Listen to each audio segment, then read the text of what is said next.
Hello mga Ka-ECOP, I am Jose Roland Moya.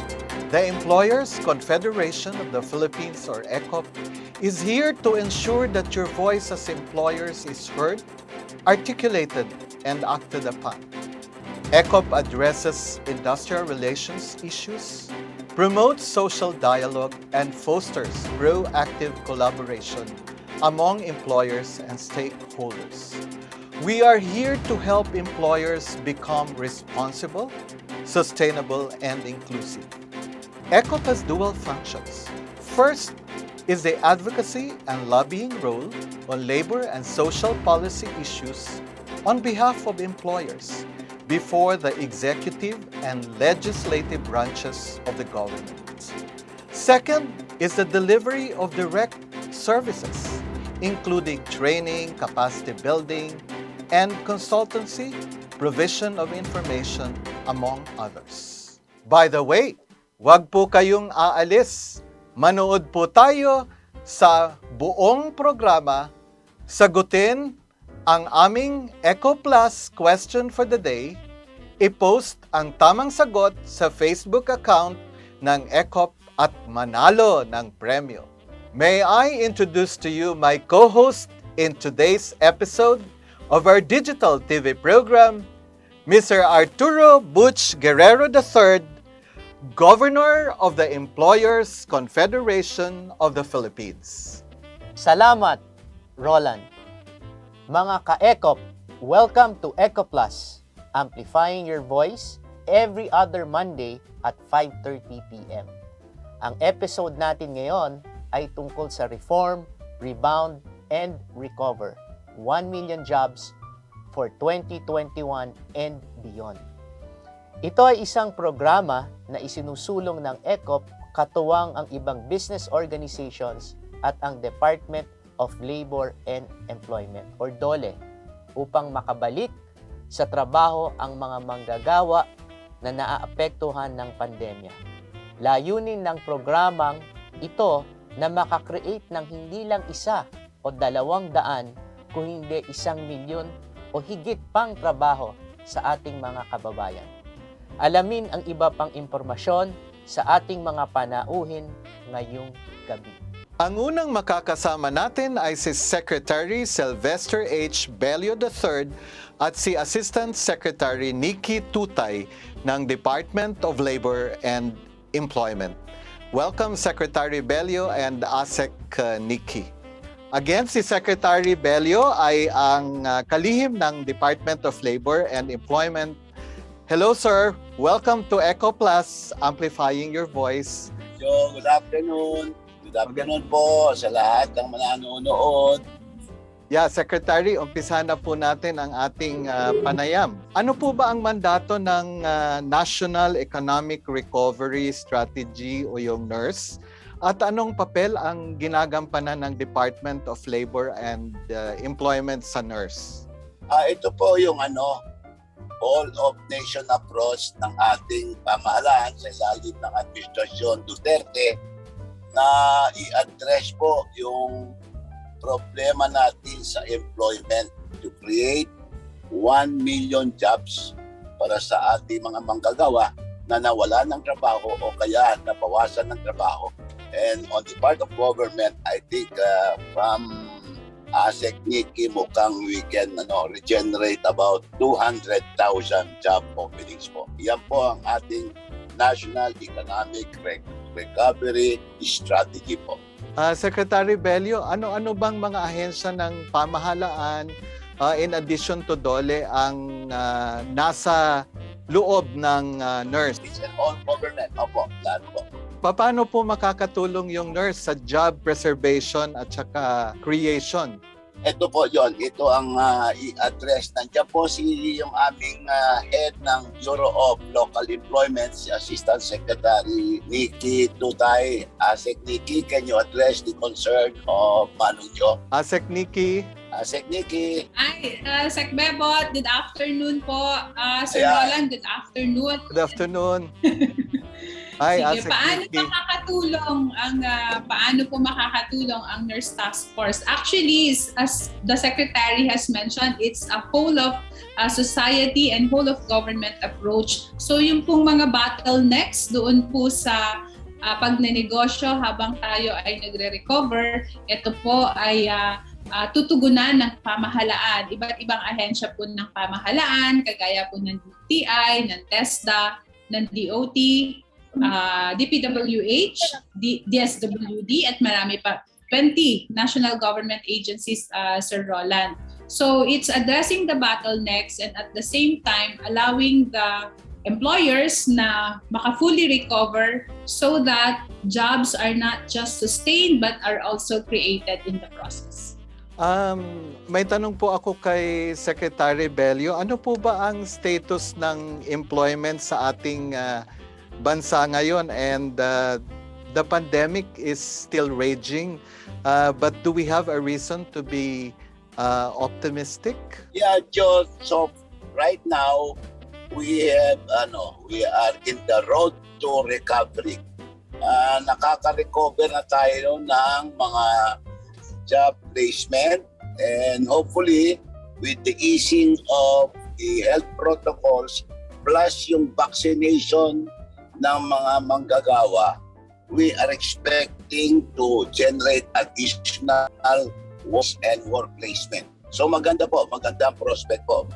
Asek Nikki, ilang beses na rin nakipag-meeting ang Department of Labor and Employment sa Employers Confederation of the Philippines, kasama yung PCA, kasama yung Semiconductor Industry Association of the Philippines. Ano bang mga issue ang pinag-uusapan sa mga meeting na ito upang maisulong yung proyekto related sa 1 million jobs?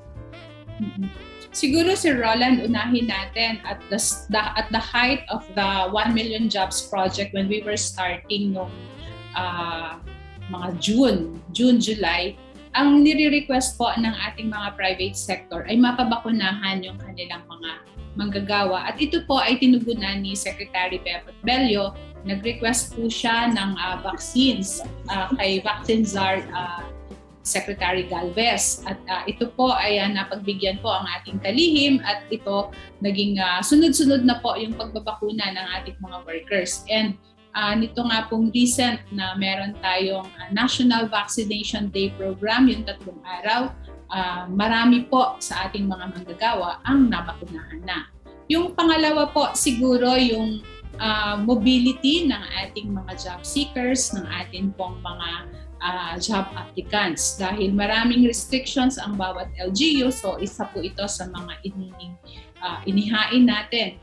And ngayon naman po, nasa alert level 2 halos ang buong bansa, kaya patuloy po yung pagbubukas ng iba't ibang companies. And then thirdly po, yung bottleneck po in terms of pre-employment documentary requirements, kasi yung iba pong mga manggagawa na halimbawa mula sa sektor ng agrikultura at pupunta siya sa sektor ng manufacturing o kaya ng construction sector. So in the transition process of their work, they need to provide pre-employment documentary requirements at hindi naman po sila sanay na kumuha ng mga ganitong klase ng pre-employment documentary requirements. Kaya ito po, tinulungan natin ang ating mga private sector. We were able to get on board the SSS and yung po ating pag-ibig para doon sa mga requirements sa kanilang mga ahensya. And these agencies that I have mentioned are very much willing na tumulong po sa ating mga employers, bigyan po ng priority ang mga job seekers, and also providing online facility for those who can afford to go online in terms of application of the pre-employment documentation. Asek Nikki, parang one-stop shop concept. Yes. At pinagsama-sama itong SSS, PhilHealth, Pag-ibig para mas madali yung proseso ng pag-register at pag-apply ng mga job applicants. That's right, Sir Roland. And moving forward, marami pa po tayong mga pwedeng i-resolve na issues ng ating pong mga industriya. tutugunan po ito naman ng ating mga nurse task force principals. So maganda yung ugnayan kasi na nababalitaan natin or na ibibigay sa atin na ipaparating po sa gobyerno ang mga hinaing po ng ating mga employers para sa ganun po ay mabigyan po sila ng assistance, and in the process nga po ay meron pong mga employment na masusustain at ma-generate po natin sa ating ekonomiya. Nabanggit kanina ni Secretary Bello na there's a reason to be optimistic despite the pandemic. Ano bang mga sektor o industriya ang naghahanap ngayon ng mga workers? Okay, very strong po ngayon yung ating information technology and business process outsourcing. We have witnessed that it has been the most resilient industry or sector during the pandemic. But maganda rin, Sir Roland, yung prospect ng tourism sector kasi alam natin pinadapa ito ng husto at medyo matagal bago makabangon, but we are looking at January and onwards for 2022 na magkakaroon na po ng mga job matching and employment facilitation in the tourism sector dahil tuloy-tuloy na po yung pag-open ng ating ekonomiya, and with the Omicron na nagbabanta, sana po ay hindi naman maging balakid ito, lalong-lalo na at marami na po sa ating mga workers ang vaccinated na po. Ito bang mga nawala ng trabaho because of the pandemic ay pwedeng mag-transition ng kanilang employment sa dati nilang pinagtatrabahuan na ibang industriya dito sa tourism at saka IT industry? At ano dapat ang paghandaan itong mga nawala ng trabaho upang makapasok sila sa mga industriya na naghahanap ngayon ng mga workers? Oo, kung nanaisin po ng ating mga nawalan ng trabaho, halimbawa sa tourism sector, na mag-transition to other industries such as IT, BPO, o kaya construction and even manufacturing, they need to enhance their skills, not just on digital skills, but also yun pong mga task, halimbawa doon sa construction sector, kung ikaw ay nasa tourism at kailangan mo mag-transition dito sa construction sector. So syempre, alamin natin yung mga skills na kinakailangan. Ngayon, kung medyo nasa middle or upper level of skills ang kinakailangan, ito po ay meron tayong in terms of engineering, mga technical mga technicians. So kung kakayanin po nila yung task na yon, nandyan po ang TESDA ready to assist them, or even the sectors themselves na meron naman po silang sariling training. Meron po bang pag-uusap ang TESDA at ang pribadong sektor upang itong mga nawalan ng trabaho ay mabigyan ng kaukulang pagsasanay at para makapasok sila sa mga industriyang naghahanap ng workers? Ang TESDA po is part of the Nurse Task Force and one of the co-chair together with Secretary Bello III of DOLE po. So itong DOLE, DTI, representing the industry, and TESDA ay work together po para talagang, kumbaga, complete solution na ang maibigay po natin sa ating mga workers. So yung training po ng TESDA, yung training programs po nila, they are adjusting that to the needs naman or requirements of the industry. Pero mas maganda nga yung tinatawag natin na dapat ay industry-led or company-led na training. So ang kailangan lamang dito yung adjustment syempre ng mga training programs din ng ating Technical Education and Skills Development Authority. Nung inumpisahan natin itong 1 million jobs project, ASIC-NICI, ay in-emphasize ni Secretary Bello yung kahalagahan ng vaccination para sa muling pagbalik ng mga empleyado sa kanilang workplaces. Paano ba ini-encourage o fina-facilitate ng gobyerno, lalo na ng Department of Labor and Employment, yung pag-roll out ng ating vaccination program in the workplace? Unang-una, I mentioned earlier po na si Sec. Bello po ay nag-request ng enough vaccines para po sa ating mga manggagawa, courtesy of the NGAYON and the National Task Force. Ito po ay pinamumunuan ni Secretary Galvez. So, we determine based on industry and company consultations, ilan po ang kailangan na bakuna or ilan ang mga manggagawa na nangangailangan ng bakuna, saang lugar po ito. Kapag na-determine na po natin yon, yung mga vaccines po ay pinapadala po natin doon po sa city or local health unit ng mga LGUs na sila naman po ang nag-administer ng vaccination po natin. And minamonitor po natin yan, tinitingnan po natin kung ilan, saan, at kailan. So, yun. So, kailangan ma-ensure natin yun. So, it's really pagtutulungan po hindi lamang po ng national government, kundi pati na rin po ng local government units. Meron po tayong public employment service offices and syempre po yung private sector na hinihikayat naman din po nila yung kanilang mga workers na magpabakuna. Oh, ewan ko kung nakabalik na si Secretary Bello sa Sec. Linya. Sec, nandiyan po ba kayo? I hope maganda na ang signal niya, Sir Roland. Oo, anyway. Gusto ko sanang tanungin si Secretary Bello kung kumusta na yung ating industrial relations climate.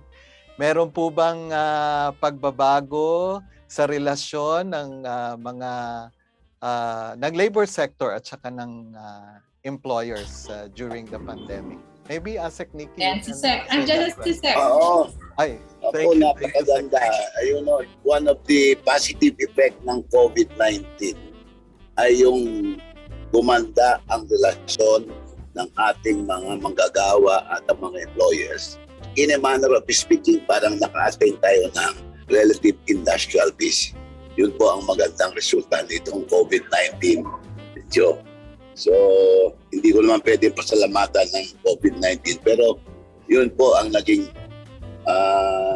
napansin ko, yung ating mga workers have become more understanding and our employers have become more compassionate sa kanilang workers. So we have achieved a relative industrial peace situation. Yeah, Secretary Bebot, ano po ba yung mga issues na nagkaroon ng kasunduan o pagkakasundo yung mga employers at saka mga the trade union movement? Ito, number one, for example, ay yung flexible working arrangement. Yan po, napakagandang usapan sa pagitan ng mga employers natin at ng employees. Yun din pong vaccination. Marami sa ating mga employers na nag-volunteer na sila na ang mag-shoulder sa vaccination at in some cases pati yung pag-PCR test ng kanilang empleyado ay sinagot ng mga employers. Asek Nikki, paano po ba natin ina-address yung vaccine tinatawag na vaccination or vaccine hesitancy? Meron pa pong ibang mga workers na merong agam-agam tungkol sa pagpapabakuna. Paano po ba natin ina-address itong hesitancy? Siguro baka nakikinig din si Sec. Bebot. Unang-una, nabanggit niya kanina na ni-request niya po sa ating Pangulo. Yun pong gobyerno na po ang mag-shoulder nung RT-PCR kung ayaw po magpa-vaccinate. Pero po, mas maganda na ang ating mga manggagawa ay bakunado. So how do we address that hesitancy? Ang sinasabi po natin sa comms group ay dapat ma-counter po natin yung mga maling impormasyon na nakakarating sa ating mga kababayan patungkol po sa bakuna. Pangalawa po, siguro ma-emphasize po natin na kapag bakunado po tayo, meron po tayong extra layer of protection. dahil hindi naman po ito nangangahulugan na hindi na po tayo mai-infect ng COVID. But in case na tayo po ay na-infect ng COVID-19, hindi po tayo pupunta doon sa critical stage ng virus na ito.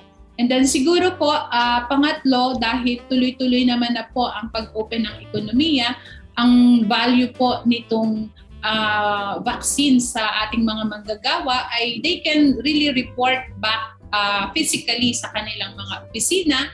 They can be mobile and they can also go out na dahil after so long of being in lockdown ay mainam naman din po na tayo ay langhap ng sariwang hangin. Secretary Bello, ano po ba ang wish natin sa ating mga manggagawa at saka sa mga employers sa pagtatapos ng taon? Sir Roland, may message lang po si Sec, talagang bad signal po siya because he is mobile transiting, baka nasa NLEX or what. But siguro po sa ngalan po ng ating kalihim Bebot Bello, mas gusto po natin na maging maganda, maging masigla ang Pasko po natin at sa darating po na bagong taon ay malabanan po natin ng maayos itong COVID-19 pandemic dahil magkakaroon na naman po tayo ng mga booster shots next year at sana po wag tayong mag-hesitate na magpa-booster shot para tayo po ay protektado para tuloy-tuloy po ang hanap buhay ng bawat Pilipino. Yeah, Asek Nikki, your parting words on behalf of Secretary Bebot Bello. Opo, sa ngalan po ng aming kalihim Bebot Bello, kami po sa Department of Labor and Employment ay nagpapasalamat po sa lahat po ng stakeholders po natin, hindi lamang po sa mga sa hanay ng mga manggagawa, kundi pati na rin po sa ating mga employers at sa buong pamahalaan na tumutulong po para tuloy-tuloy po ang pagbangon natin dito sa COVID-19 pandemic. At inaasahan po natin na ang Department of Labor sa pamamagitan po ng kanilang mga programa at mga pulisiya ay patuloy po ang paglilingkod sa inyo. Ika nga ay lagi po kaming tutupad sa aming serbisyong tapat. Salamat po. Maraming salamat sa iyo, Asek Nikki. And thank you very much also, DOLE Secretary Silvestre H. Bello III. Si Secretary Silvestre H. Bello po ang ating kalihim sa Department of Labor and Employment at kasama niya si Assistant Secretary Nikki Tutay. So thank you very much, Asek Nikki and Secretary Bello. I wish both of you a happy New Year. Now for our next guest, Mr. Ferdinand Ferrer, Governor of the Employers Confederation of the Philippines. Hello, sir. Welcome to ECOPlus Amplifying Your Voice. Say hello to our ECOPlus Amplifying Your Voice viewers. Good afternoon, ECOPlus viewers. Good afternoon, Director General Roland, and also Governor Butch. Good afternoon to everyone. Good afternoon, Sir Perry. Governor Perry Ferrer, can you please enlighten us about the 1 Million Jobs project? How can companies participate in this project? Thank you, Governor Butch.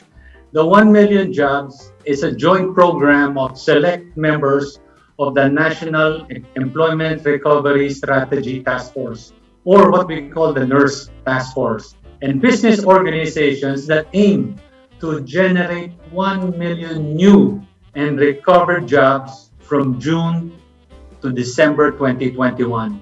You know, aside from ECOP, business organizations include the Philippine Chamber of Commerce and Industry, we have the Philippine Exporters Confederation, the Semiconductor and Electronics Industries of the Philippines, the Philippine Constructors Association, Philippine Hotel Owners Association, and the Hotel and Restaurant Association of the Philippines.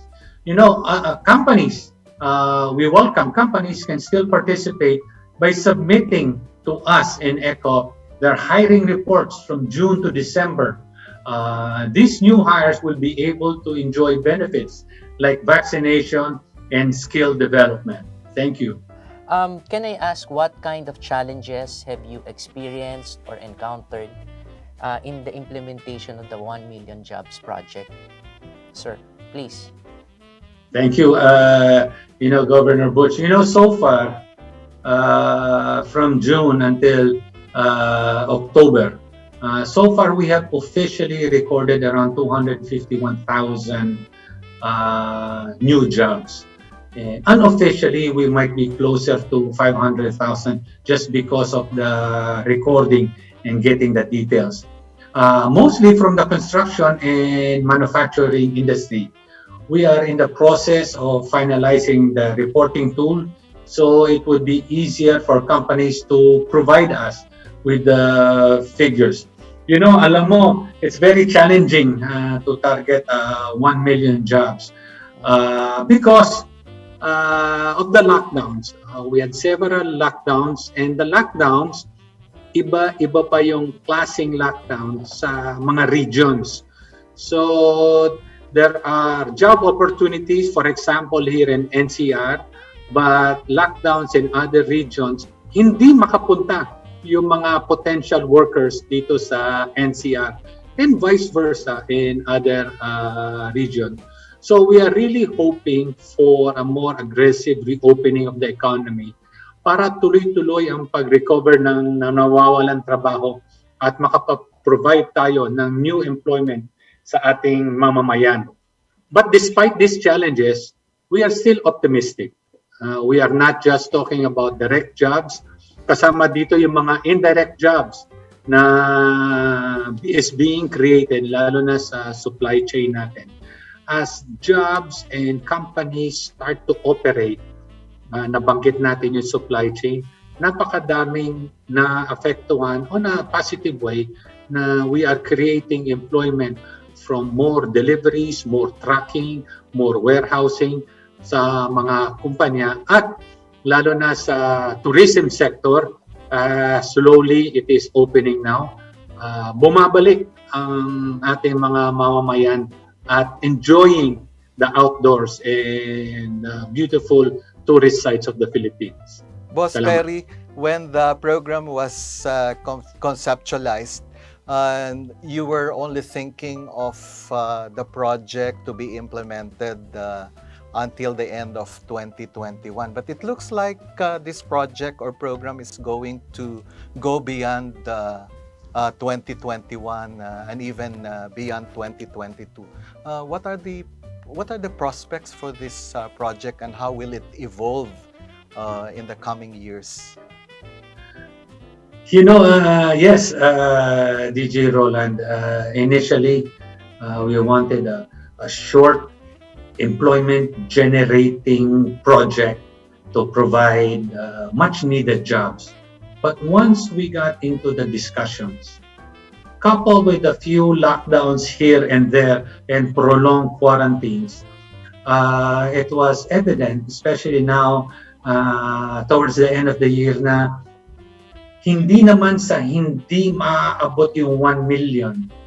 The jobs availability is here, but it could and it will probably take until the first quarter of 2022 to complete and fulfill the 1 million jobs. And as we are discussing it with the various government agencies, and because of the data that we're able to gather, nakikita natin kung saan nanggagaling ang mga trabahador at kung saan ang area na may trabaho. This is very valuable data that hopefully we are able to generate and, more important, train, upskill our workers so the road to employment will be much faster.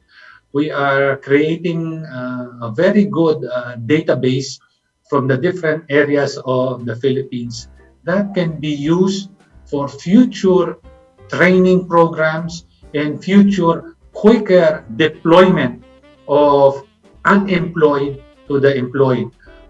Eventually, we will have a map of the Philippines where employment is being generated and where workers are being sourced. And when we marry both together and dagdagan na rin natin yung mga training, I think the road to employment will be much quicker in the future. So that is the realization that we're finding dito sa 1 Million Jobs Project, and with the help, combined initiatives of both the private sector, industry representatives, and the chambers led by the Employers Confederation of the Philippines, and coupled with our collaboration with the government, I believe this data and this collaboration and the new initiative for next year, baka hindi na natin tawagin 1 million jobs, but just jobs for the Filipinos. Governor Perry, what do you think are, in the next few years and in the next year, what skills are most in demand and that employers would be looking for? That is a tough question, Governor Butch. But one of the skills that is actually needed now are soft skills, leadership programs, and management programs. We've seen that the soft skills have a big advantage now and needed. Idadagdag na lang natin yung mga digitalization or digital skills on how to navigate the digital economy. A lot of the factories, a lot of the service industries, and manufacturing companies are transitioning to digitalization. When I say digitalization, is using technology in data gathering, in data analyzing, and generating decisions, making decisions based on data that they capture. So the combination of soft skills training plus the digital, we'll just use a generic term, digital skills training, yan ang nakikita natin in the next, huwag na natin sabihin the next 2 or 3 years. These are the skills that's needed now for the Philippines, especially the younger generation, that will be very important and critical in the future. What the pandemic has done is accelerate the digital transformation of a lot of businesses, whether they are in services or manufacturing. So, lahat tayo, I myself, we order online, we buy goods, and we get services online. I have never done this pre-pandemic. I like to see and go to the place where I would purchase. But now, because of almost 2 years, or getting into 2 years of this pandemic, I got into the digital space as well. And I've seen everybody that I have come across with has one way or another used e-commerce, online transactions, and even putting their products and services online. Hindi na ata mawawala sa atin yan. And plus the work from home and other Industry 4.0 initiatives of companies. So technology skills, data skills, plus in conjunction with soft skills would be a very good combination for the future skills. Thank you. And for our last question, one of the major components of the 1 million jobs is vaccination. And could you please relate, and why should we ramp up vaccination to achieve the 1 million job target for this year and for next year, if it would extend through this year? How would you relate the vaccination program with the 1 million jobs program? And how important is the vaccination process? Sir? Thank you, Governor Butch. As we have gone through almost 2 years of this pandemic, there is no silver bullet when it comes to protecting oneself. the closest protection that we can have is vaccination. Vaccination will provide a level of safety and security for the individual. It does not mean hindi ka magkakaroon ng COVID. It does not mean you cannot transmit, but it gives you a layer of protection. Now, the 1 million jobs or the job creation or job preservation, especially in the factories, in manufacturing companies, in our tourism, hotel, restaurants, and all the resorts. This is where you will see a congregation of people. The vaccination is critical because it provides a layer of safety on top of the distancing protocols and the face masks that we should continue to wear. The vaccination gives a sense of we can move one step further to normality, especially in factories. It is very difficult in factories that you give them distancing because especially in manpower heavy manufacturing sites, the distances between workers are 1 meter. Extending it further is not feasible in factories because that means we need more space, which is going to be very expensive. So the vaccination will help protect each and every worker in our factories or each and every worker in a restaurant or in a hotel or in a resort na at least there is a big chance na hindi sila makakahawa or hindi sila makakahawaan. So the establishment can run normally. Whatever that normal is, whether it is 90% capacity, 80%, or even 100%. So the vaccination, especially in the industries, in all industries, manufacturing and service industry is key to bring it back to its normal state. Now, in manufacturing, I can just tell you, in our program, we have just a little over 6,000 vaccinated in the program, in the 1 million jobs program.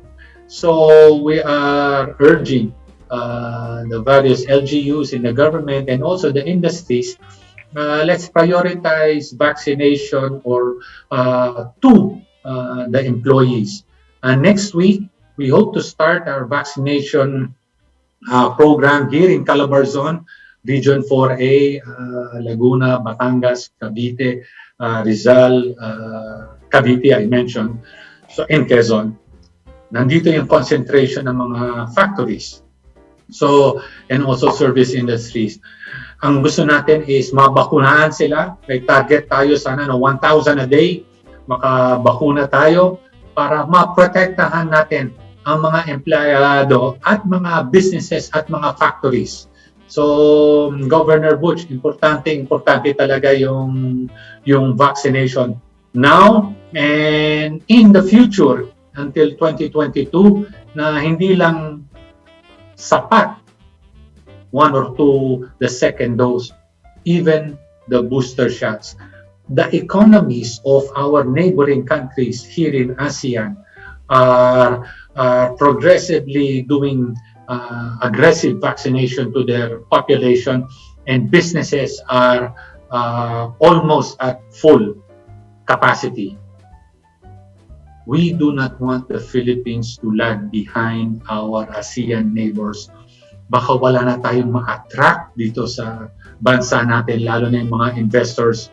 So we want to be at par or better when it comes to workforce safety and factory or establishment safety. We want Philippines to be on the top, if not on the top 3 when it comes to the safety factors for employees. Thank you. Your parting shot, Boss Perry? Thank you, DG Roland, and thank you, Governor Butch. When it comes to 1 million jobs,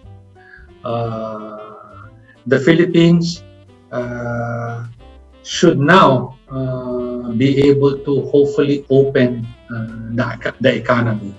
When we open the economy, sana isabay na rin natin ang pag fully open ng transportation and add more transport para meron masakyan ang mga nagtatrabaho dito sa pupuntahan nila. Now is the time that on two major efforts is open up the economy to be able to provide employment and much needed funds for Filipino families, lalo na malapit na yung Pasko. The second one is vaccinate, vaccinate, vaccinate. Yan. Yung dalawa lang na yon, I believe, kulang yung 1 million jobs. Maraming salamat that you gave me an opportunity here in your show. Thank you very much and thank you for listening. Yes. It's always a pleasure talking to you, Mr. Ferdinand Ferrer. Keep safe and have a good day. Thank you. Thank you, Thank Governor Ferry. Merry Christmas. Before we proceed to our last guest, may we break for a few moments. Thank you.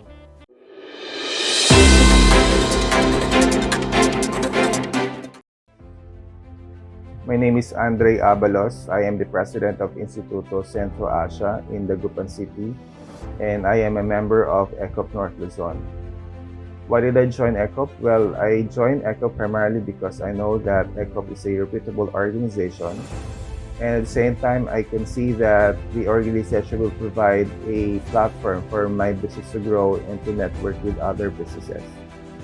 Now, as a member, I can say that I am a very satisfied member. I can say that the organization has fulfilled its mandate, which is to help its members and their businesses grow and to represent the interests of the business sector in different kinds of fora like Congress and in the government, like in DOLE. Now, the services that I like most about ECOP, well, number one is that it's advocacies. I know for a fact that ECOP has been representing the business sector in policy making in Congress, specifically lower house and in the Senate, and at the same time in policy implementation, like in its engagements with the Department of Labor and Employment. I also like its webinars and other projects that it has been implementing, helping out small businesses find out how to start a business, and at the same time how to deal with different policies of the government. So ECOP in so many ways has helped my business in terms of creating a better environment for my business to grow, and at the same time to guide me in all of the intricacies of the policies being implemented by the government. And of course, I will be recommending ECOP to other businessmen. I think that it is important that we all be part of an organization that represents and protects the industry. Thank you very much.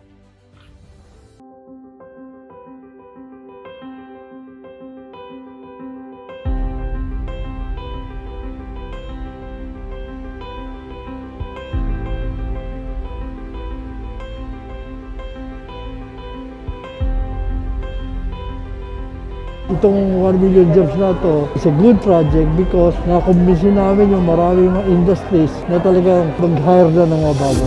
Department of Trade and Industry, Department of Tourism, Tesla, gusto namin na yung technical training para yung mga skill sets na kailangan. Marami naman kulang sa mga construction at saka sa mga electronic sectors.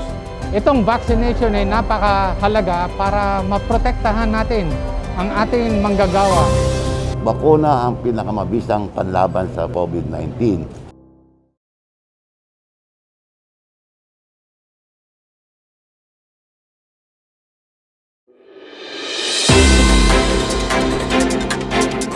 And we're back. Welcome again to ECOPlus, Amplifying Your Voice. I am Jose Roland Moya, and let me introduce our next guests, Mr. Ronaldo R Elepaño Jr., the first Vice President of Philippine Constructors Association, and Mr. Anthony Mariano, the Program Director also of Philippine Constructors Association. Hello, sirs. Welcome to ECOPlus, Amplifying Your Voice. Why don't you say hello to our ECOPlus Amplifying Your Voice viewers? Hello, everyone, and good evening. Hello, Roland. Hello, Butch. Hi. Thank you for having us here. And good evening, Roland and Butch, and to our viewers. Good evening, sirs. Kamusta po ang construction sector sa ngayon? Paano nakakaapekto ang pandemya sa business outlook ng inyong industriya? I'll take that first question. PCA which has served as a cornerstone for the country's growth and development, had big plans when we welcomed 2020 to mark our 75th year. We opened here with the launch of action plans for the construction industry roadmap 2020 to 2030 with the Department of Trade and Industry's Construction Industry Authority of the Philippines, charting the course for a stronger and more resilient industry. Fueled by the government's infrastructure program, the Philippine construction industry was described as entering a period of strong growth.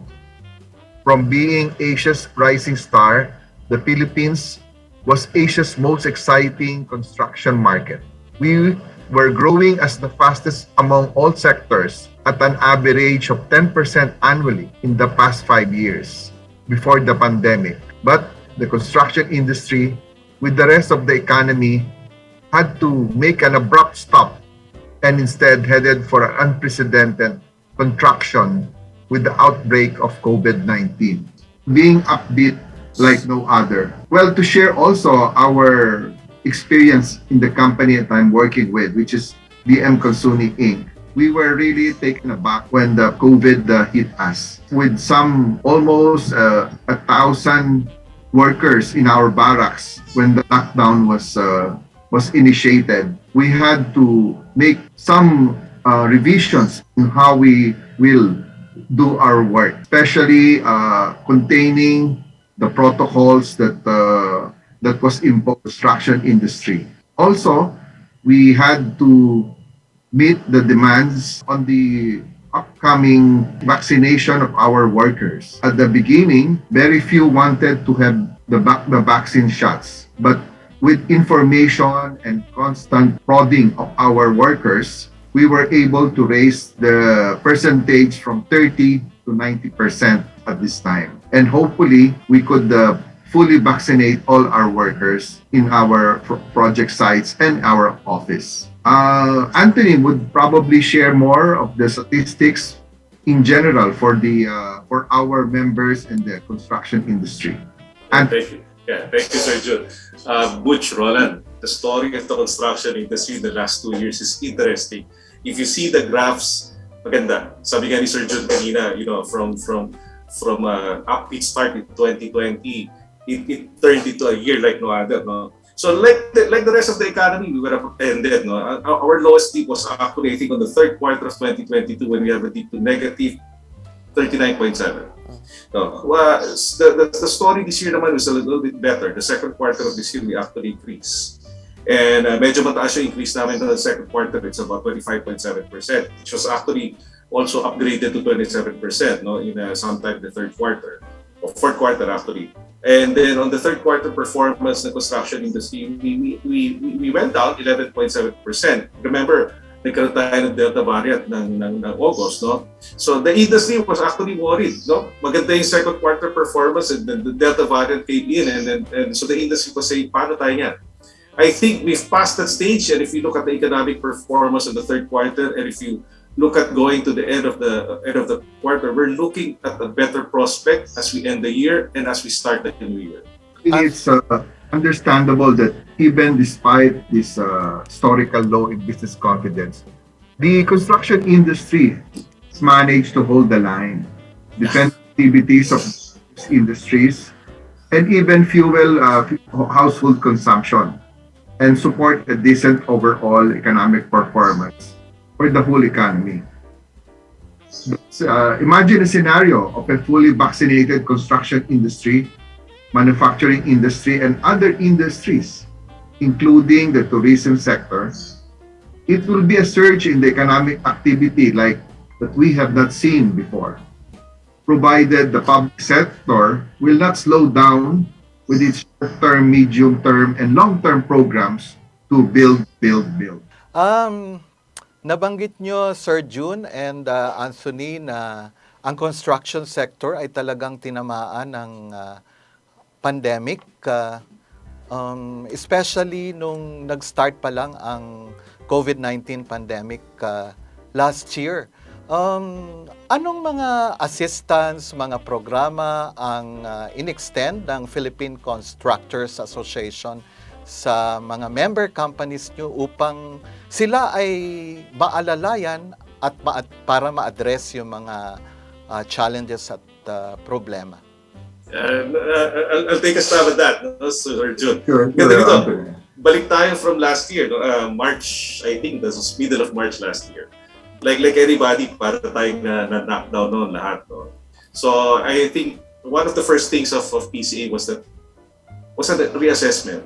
PCA as an association, we adopted the 5 horizons approach. No? So we basically saw how we can recover, restart. We started reimagining the future as we also implemented the reforms. No? One of the first things is that when we did a survey on April of last year. Maganda naman ito that most of our members in PCA heeded the government's suggestion or request to extend all the necessary assistance to the workers in the industry. Then the next question is, when can we restart? Kasi tandaan nyo yung projections sa mga tao, they were looking at 1 month, maximum of 2 months. No? Nobody was looking beyond 2 months at this point. No? So the next thing was actually, when can we restart? No? And then if I do remember right, there was a program of the government, yung parang assistance, so I think this is the 5,000. We did a survey, konti lang yung mga, at least from our membership na naka-avail doon. We don't know whether it's they're looking at it, baka nakita nila, malaking kumpanya to, hindi kailangan. But anyways, I think the PCA board at the time made representations with the government, IEF, basically saying, allow us to start. Allow us to start with stringent health protocols, kasi naging experience natin was the Singapore thing. And we'll take care of our people. No? So luckily, the government heeded and that nakapag-restart kami. So I think in question to that is, pagtrabahuin nyo kami and we will be able to provide the necessary assistance. Hindi naman ho lahat nakapagbukas. No? And the focus of PCA also at that time was actually, wala pa ho tayong bakuna pinag-uusapan nun. So how can we protect the work sites, the workers, and the community? So even before the government came up with the regulations for the construction industry, PCA has actually come up with protocols. Actually, in the span of 1 month, we came up with 4 versions, no? Kasi pa-iba-iba ho. It was a continuing thing. And then we also came up with what we refer to as the 10 commandments on 10 things you have to consider before starting to work. So inuuna muna namin kasi at the time, our President Duterte said, buhay at kabuhayan. And those were the madami ho nangyari. I mean, it may take the rest of our day on what we have done, but I think we were able to adjust, adapt, and proceed. No?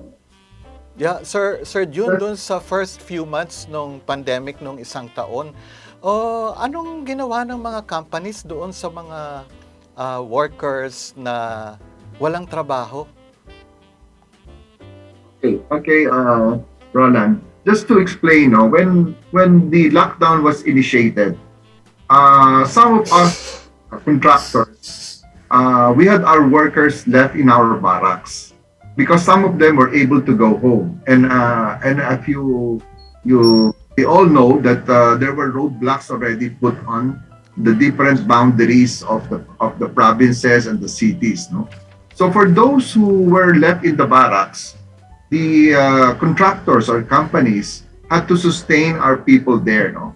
We had to feed them, we had to house them, and give them certain allowance because they're still with us. No? But for those who were able to go back home, I think we also extended some financial assistance to them. No? But of course, that didn't last long, no? Because, it's very difficult for the companies to sustain this financial assistance. But I think what we also, or most of the companies did, was they also helped these people get the ayudas from government. No, I think we had that one from DOLE, if I remember right, Anthony. We tried to help our workers also. And in fact, some companies, I remember, even advanced those ayuda to their workers. So that's basically the financial help that we tried to extend to our workers. No? And luckily, when we had to restart, for those who were left with us, they were immediately employed. But the problem was those who went home couldn't go back to the project site right away. And of course, the others really got scared about the COVID and didn't really return to work. So that was the challenge for all of us contractors during that time. Yeah, Roland, if I may, no, I remember during that time, sabi ng gobyerno, would you be able to extend the 13-month pay and so on and so forth? Based on our data at PCA, majority of our members actually did that. No? So in addition to this one, yung iba nga, whether you're working or not, they paid. No? Pero remember also, at a certain point in time, mga June, July, na humahaba yung pandemya last year, when we track many of the contractors, not just our members, have started experiencing cash flow issues. Okay. Thank you for that clarification, Anthony. Well, June and Anthony, if I may ask, the Philippine Constructors Association or PCA ay isa sa mga signatories ng 1 million jobs. Project ng Employers Confederation of the Philippines or ECOP and ng National Economic Recovery Strategy or NERS at iba pang sektor. Ano ang naging motivation nyo para sumali ang PCA dito sa 1 million jobs na programa? Butch, for PCA, we totally agree with the purpose and objective of the program. That's basically why we immediately signed on this program. No? And remember, the construction sector accounts for about 10% of the workforce. And aside from and also, at this time, we need our personnel to return to work. Basically, what happened was that those who went back immediately returned to us. So that's why, let's say, for example, in our company, before the pandemic, we have around 12,000 workers. When we started, we had only 1,800 to 2,000 workers. And it took us some time to be able to bring them back to our workforce again. I guess, Anthony, you might have some more. Yeah. So this one? I think this was at the 42nd Employers Conference of June, no? Yes. And that and when it was signed. No? I think what we're looking here is at PCA in its 75 years of existence. No? Incidentally, PCA was incorporated immediately after the liberation of Manila, with the primary purpose of helping rebuild the country. And so from 1945 to this time, ang mindset ko sa PCA is nation building. And we all know that we cannot do this by ourselves. And by working together with the other sectors of the economy, ECOP, PCCI, and from the government sectors, DTI po, and DOLE, we feel that as nation builders, sama-sama tayo. Meron nung kami kasabihan sa PCA, this was a team namin last year, isang hangarin, isang pagkilos, isang patutunguhan. Pare-pareho yung gusto natin mangyari. How can we do that? No? And we know that the role of the construction, sabi nga ni Sir John kanina, 10% of the workforce are actually in construction. And we know, and sinasabi nga is that we're capable of being able to have more jobs, given also the government's infrastructure program. Okay, thank you. That's quite a big number, 10%. Roland, you want Yes, to add Sir June and Anthony, to be able to generate more jobs, ano ang wish list ng construction sector sa ating gobyerno para mas maging conducive ang policy environment, or to be more specific, ano ang mga assistance na kinakailangan ng construction sector galing sa gobyerno? Actually, first we are very thankful to government for bringing in all the vaccines, no, because that's really the first step. We cannot really fully go back to work if our workers are not fully vaccinated, or I would say protected, no? Whether that is the first 2 dose or a booster shot or whatever, we need to protect our workers. And with that, we want to pursue the 30-year infrastructure master plan, which PCA has been advocating. We hope that this could be passed through Congress so that it will have a continuity in whatever or whoever the next administration will come in. Other than that, I think the government right now has also initiated other policy reforms. Like, for example, the anti-red tape. This is one very big, important step for us contractors, no? Because we start with permitting and getting to be able to start a project. With all the delays, this is causing the contractor great difficulty. So we hope that the government continues with this anti-red tape program. And of course, the infrastructure programs that they have started, we hopefully and wish that they continue and finish these programs. Anthony, you might want to add some more. Roland, Butch, no? Last June in one of the board meetings of PCA, sabi ng isang board member namin, their clients do not believe now that they cannot fill the required positions. So sabi nung client nila, dami-daming unemployed, hindi kayo makabuo, no? So we did a survey. Actually, yung sinabi nga kanina, madaming uwi sa probinsya, and the problem of mobility getting back to Manila, no? And one thing, we attended the ASEAN Constructors Federation meeting last week. This issue that we have with the workers in the Philippines is something that they're also seeing, for example, in Singapore or Malaysia.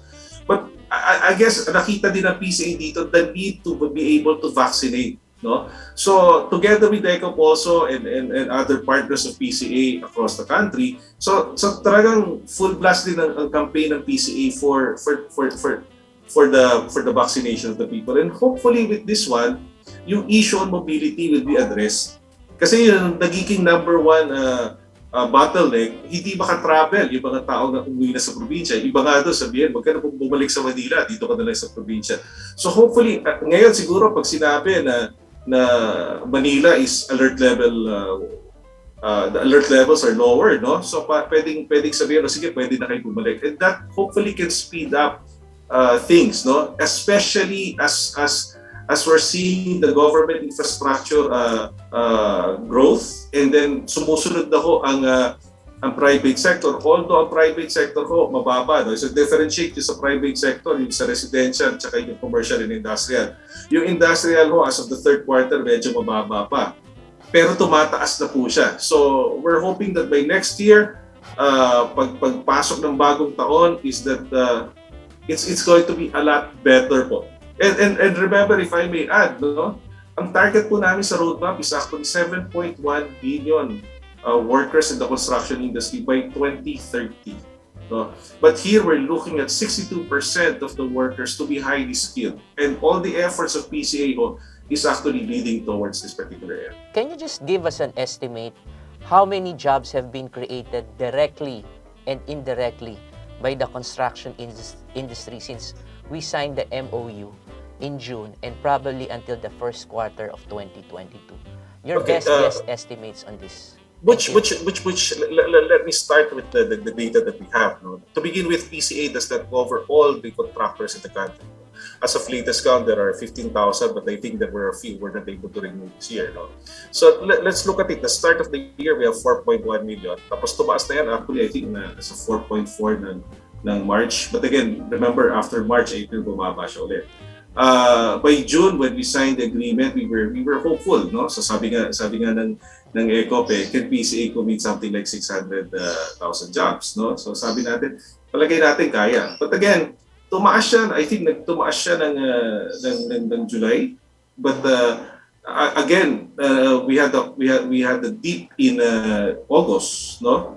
And that we were worried na ang August patama si Delta dyan, then we just did some estimates. So sabi namin 100 to 200,000 yan. But the labor force survey was basic, at least said that 105,000 nga ang na-employed in September. Now, if we look at it beyond, I mean, using the data lang, no, and that these are not, Sir Jude can perhaps discuss data, how it is on the ground, but looking at the data here, the minimum forecast that we have, no, looking at the economic data that was released for the third quarter, we're looking at a minimum of plus 300,000 jobs until the end of this year. That's the minimum. And of course, everything will be contingent on the programs, the implementations of the projects until the end of this year. And that will also be spilling over to the first and second quarter Anthony, of next year. Sorry, when you say up to the end of this year, you're referring to 2021? Yes. Yes. Yes, no, and that will spill over to the first and the second quarter of next year. Na yung growth natin. And remember, kasi sa construction, and Sir Jim can explain this further, no? This doesn't mean that when you sign a contract now that you hire people tomorrow. Just to further explain that, Anthony, we could actually project the number of workers, no? Because usually, especially in government projects, we are required to put the number of manpower that we will employ. Let's say if government has now, let's say 30 or more projects coming, so we could just take the figures there. But it doesn't mean that on day one that we will hire all those people away. There is what we call a peak manpower requirement in a project. And possibly what we are seeing right now, we are just starting to go to that peak manpower requirement of all these projects. And also, there's the timing, no? Not all those projects come in all at the same time. Yeah. They could be, a couple of projects will be awarded this month or the following month. But definitely, as what we are saying, government has to continually pursue awarding these projects or creating projects, so that we would have more employment for people who are out of job, especially in construction. No? Because as they say, construction would be the easiest industry where a worker who has basically a very minimal skill can enter into. Butch, Roland, if you remember last year during the congressional hearings, no, we have a few congressmen and congresswomen saying that it's going to be the fuel, the jump start yung industry. No? We fully believe, we agree with that. Pero yun lang, and as other governments across the world are also using infrastructure to be able now to fuel the rebound, the same should be here. We have at least a sizable budget for this year and the following year. And that I think na pag matuloy-tuloy yan, this will aid a lot. No? So when we were doing the forecast nga the other day, sabi natin, so are we saying that by next year we can already hit the 5 million mark, no? Which is going to be what? Something like 11% of the workforce. That's likely possible, no? Pero I think what PCA is also trying to advocate here is not just the quantity of the jobs, but also the quality of the employees that will eventually be in the construction industry. Ano po ang magiging impact o epekto ng May 2022 election doon sa construction industry? Right now, I think prior to the election, a lot of projects are still being rolled out. So that would definitely sort of pump prime the economy towards leading to the election.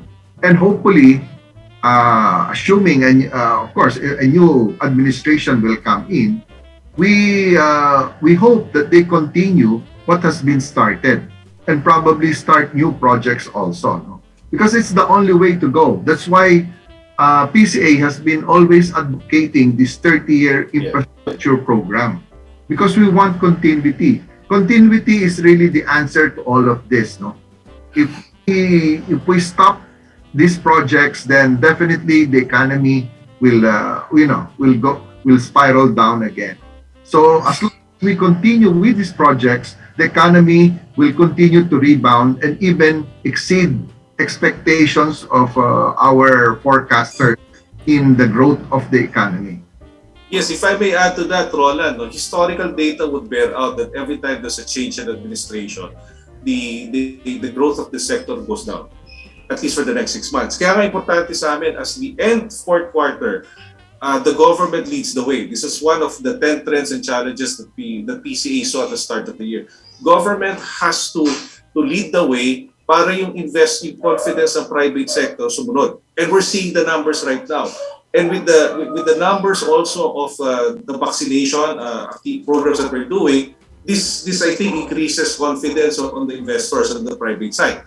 Ngayon historically then, ang gusto natin, based on historical data, what we want to happen is that by the time that bababa ho yung government, let's say there's a change in government, or the new government may not see it the same way as perhaps the previous government, na yung private sector ho nandyan. But again, historical data would also show to you, if the government does not spend for a particular period, within 2 to 3 months, so bababa po yung private sector. So it's important, and we should also remember that when we crafted the 30-year roadmap for the construction industry, we do recognize that the Philippines backlog on infrastructure programs. No? And here, I think what the pandemic has actually shown is that kailangan natin lumabas ng Metro Manila.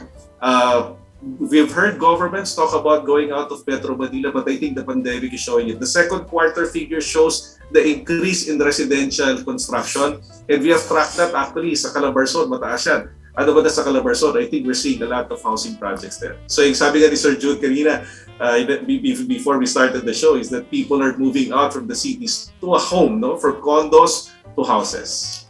Thank you very much, Sir June and Anthony, for the very interesting discussion. Okay, June and Anthony, can we have your parting words before we end the program? Yes, for the Philippine Construction Association, we have always been a nation builder. Our members, COVID or no COVID, has fully supported a strong and resilient economy. I would like to quote one of our past presidents, the late Ding Wenceslao. He always tells us, let's build, everybody will follow. So hopefully we will continue our programs, our projects, and everything will follow, and we will have a very strong economy. Thank you. Thank you, Sir June and Anthony. I think Roland, clear path to recovery has manifested itself. So we should continue keeping safe and continue the nation build. Maraming salamat po sa inyo, Sir June and Anthony. So let's have a short break for the ECOPlus Amplifying Your Voice Netizens Question and Answer.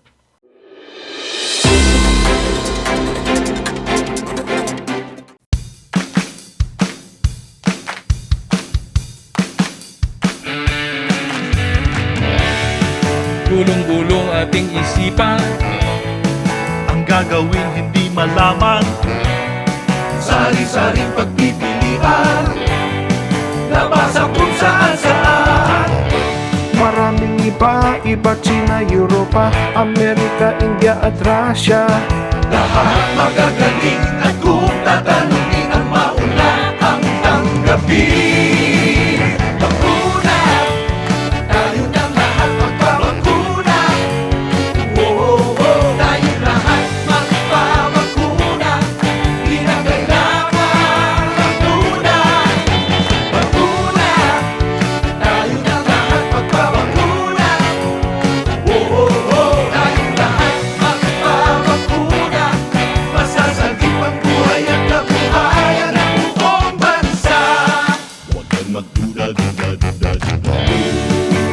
kabutihan ng bakuna ay malalaman ng madla. Kapakanan ng iyong kapwa, gayon na rin ang iyong pamilya. Balik ang trabaho, uunlad ulit tayo. Bukas muli mga negosyo, kalusugan at kita for everyone. Lahat yan ay makakamtan. Bakuna, tayo ng lahat magpabakuna. Tayong lahat magpabakuna. Di na kailangan magduda.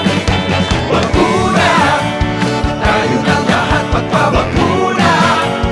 Tayong lahat magpabakuna. Masasagip ang buhay at kabuhayan ng buong bansa.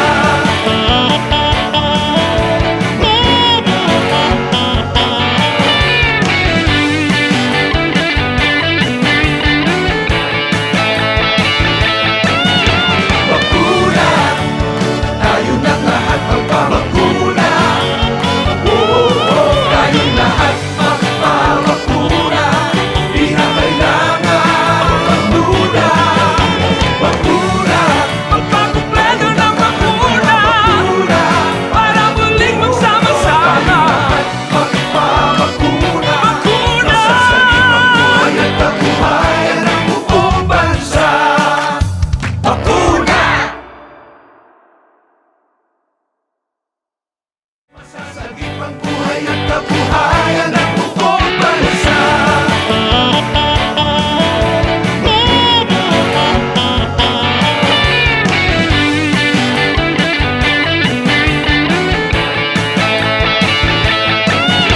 Bakuna, tayo ng lahat magpabakuna. Tayong lahat magpabakuna. Di na kailangan magduda. Bakuna, magpakumpleto ng bakuna. Para muling magsama-sama.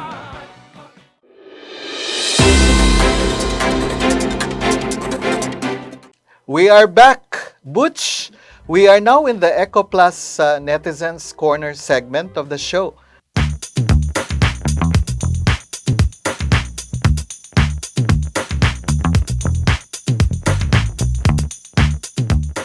Let's take a question from our netizens. This one is from ECOP's Facebook account. I'd like to read the question.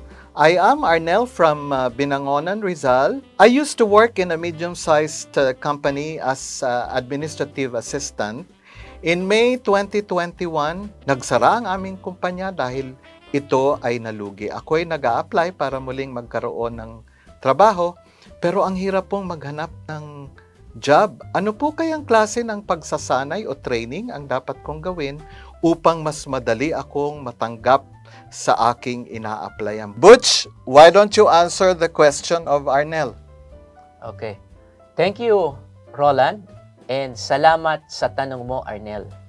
Habang naghahanap ka ng trabaho, pwede kang makakuha ng libreng training sa TESDA. Ito ay libre at walang bayad.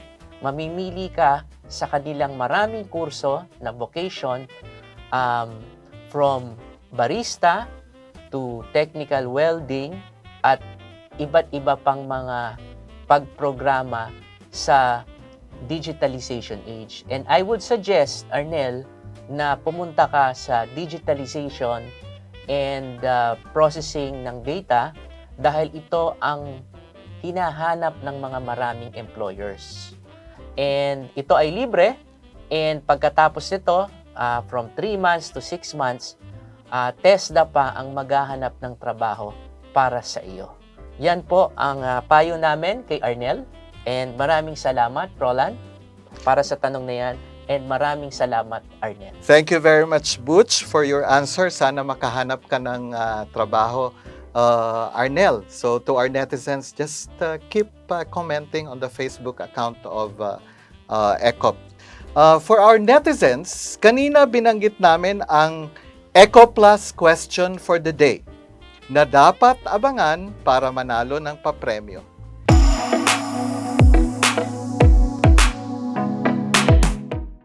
Ito po ang ECOPlus question for the day.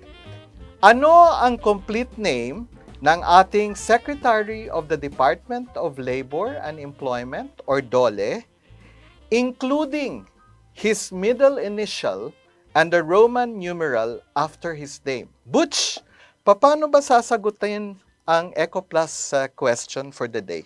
Roland, ito ang mechanics. I-comment ang sagot sa Facebook account ng ECOP. Hashtag ECOPlus Amplifying Your Voice. Space, your answer, space, anong episode title na ito. And don't forget to like and share ang episode na ito sa ECOP Facebook page. Ang mapipiling mananalo ay ino-notify sa ECOP Facebook page at bibigyan namin ng instructions paano makuha ang premyo.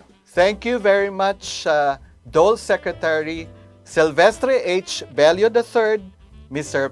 Ferrer, Mr. Anthony Mariano, and Mr. Ronaldo R Elepaño Jr. for your time. And maraming salamat din sa ating mga netizens na nagtanong, lalo na sa kay Arnel. Don't forget na mag-comment sa Facebook account ng ECOP at sagutin ang netizens question for the day para manalo ng premyo. Thank you so much. ECOP is here to ensure that your voice as employers is heard, articulated, and acted upon. ECOP promotes social dialogue, enhances engagement with employers and stakeholders, expounds on its policy positions, and tackles industrial relations issues. We are here to pave the way for you to become responsible, sustainable, and inclusive. Mga ka-ECOP, I'm your host, Jose Roland Moya, with my co-host, I'm Arturo Guerrero III. See you every other Monday at 5:30 p.m. sa next episode ng ECOPlus, Amplifying Your Voice. Keep safe and God bless everyone.